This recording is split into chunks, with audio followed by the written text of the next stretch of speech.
ఈరోజు తెలంగాణ రాష్ట్రంలో విద్యార్థుల పాలిట అంటే విద్యార్థుల ప్రాణాలను బలి తీసుకుంటున్న ముఖ్యమంత్రి రేవంత్ రెడ్డి గారు తక్షణమే పరిపాలన చేత కాకపోతే అంటే ప్రజాస్వామ్యం నడపలేకపోతే ఖచ్చితంగా రాజీనామా చేయాలి ముఖ్యమంత్రి పదవికి.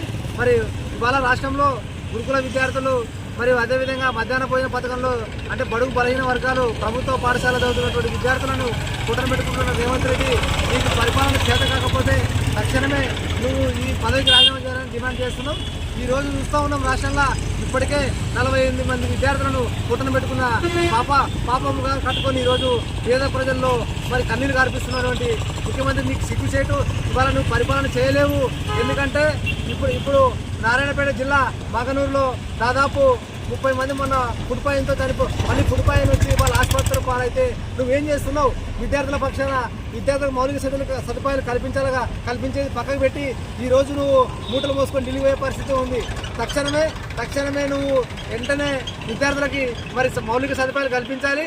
అదేవిధంగా ఈరోజు ఆసిఫాబాద్ జిల్లా గిరిజన బిడ్డ వాంకిడి పాఠశాలలో సంబంధించినటువంటి గిరిజన బిడ్డ వెంటిలేటర్పై చికిత్స పొందుతూ చనిపోవడం దుర్మార్గం.